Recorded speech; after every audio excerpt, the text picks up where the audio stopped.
Hi bro, ನಮಸ್ತೆ. ಇವತ್ತೊಂದು omelette ಮಾಡಿ ತೋರಿಸ್ತೀನಿ. ಆಮ್ಲೆಟ್ ಅಂದ್ರೆ ಮಾಮೂಲಿ ಆಮ್ಲೆಟ್ ಅಲ್ಲ, ನೀವು ಅನ್ಕೊಂಡಿರ್ಬೋದು ಮಾಮೂಲಿ ಆಮ್ಲೆಟ್ ಅಂತ. ಇದು ಮಾಮೂಲಿ ಆಮ್ಲೆಟ್ ಅಲ್ಲ. ನಮ್ಮ ಫ್ರೆಂಡ್ ಮನೆಗೆ ಹೋದಾಗ ನಾನು ಮಾಡಿ ಕೊಟ್ಟಿದ್ದೆ. ಅವ್ನು ಬಾಂಬೆ ತಿಂದು ಕೊಡ್ತಿದ್ದೆ. ಅದು ನಂಗೆ ತುಂಬ ಇಷ್ಟ ಆಯ್ತು. ಇವಾಗ ನಿಮಗೂ ಮಾಡಿ ತೋರಿಸ್ತೀನಿ ನಾನು ಹೆಂಗಂದ್ರೆ ಫಸ್ಟ್ ಅದಕ್ಕೆ ಅಂತ ಬೇಕಾದ್ರೆ ತೋರಿಸ್ತೀನಿ. 4 ಮೊಟ್ಟೆ, ಸ್ಲೈಸ್ ಮಾಡಿರೋ ಟೊಮೆಟೊ, ಸಣ್ಣ ಕಚ್ಚಿರೋ ಈರುಳ್ಳಿ, ಸಣ್ಣ ಕಚ್ಚಿರೋ ಹಸಿಮೆಣಸು, ಸಣ್ಣ ಕಚ್ಚಿರೋ ಬೆಳ್ಳುಳ್ಳಿ, ಸಣ್ಣ ಕಚ್ಚಿರೋ ಶುಂಠಿ, ಶುದ್ಧವಾದ ತೆಂಗಿನೆಣ್ಣೆ, ಉಪ್ಪು, ಖಾರದ ಪೆಪ್ಪರ್ ಪೌಡರ್. ಇದೆಲ್ಲ ಸಣ್ಣ ಕಚ್ಕೊಂಡ್ರೆ ಒಳ್ಳೆ ಫ್ರೈ ಆಗ್ತಂಗ. ಎಲ್ಲ ಸಣ್ಣ ಕಚ್ಕೊಂಡಿದೆ. ನಿಮ್ಗೆ ಆದಷ್ಟು ಸಣ್ಣ ಕಚ್ಕೊಂಡು ಬರೀ ಫ್ರೆಂಡ್ ಇದಕ್ಕೆ ಬಟರ್ ಹಾಕಿದ. ಇದು ಬಟರ್ ಇಲ್ಲ, ಹಂಗಾಗಿ ನಾನು ತೆಂಗಿನೆಣ್ಣೆ ಯೂಸ್ ಮಾಡ್ತೀನಿ. ಈಗ 2 ಮೊಟ್ಟೆಗೆ 5 ಸ್ಲೈಸ್ ಮಾಡಿರುವಂಥ ಟೊಮೆಟೊ,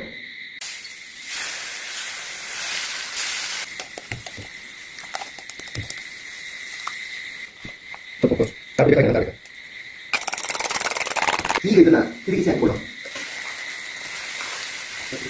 ಬೆಂಕಿ ಸಣ್ಣ ಇಟ್ಕೊಂಡೆ, ಮತ್ತೆ ದಡ್ಡ ಇಟ್ಕೊಂಡ್ರೆ ಬೇಕಾಗಿರ್ತಾರೆ.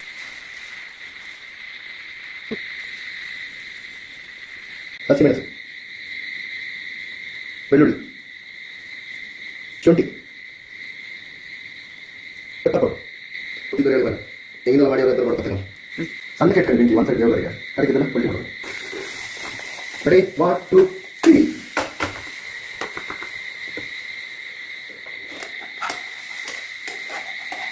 ಕೊನೆಯಲ್ಲಿ ಯಾವ ಥರ ಬಂದಿತ್ತು ಅಂದರೆ ಕಾಣ್ಕಲ್ಲ ನಿಮ್ಗೆ ಕೂಡ.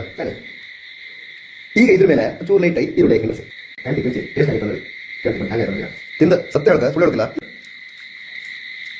ಡಿಫ್ರೆಂಟ್ ಇತ್ತು, ಸ್ವಲ್ಪ ಖಾರ ಖಾರ ಇಲ್ಲ. ಆಯ್ಕೆ ಸೂಪರ್. ಮತ್ತೆ ಭೇಟಿಯಾಗೋಣ. ನಮಸ್ಕಾರ.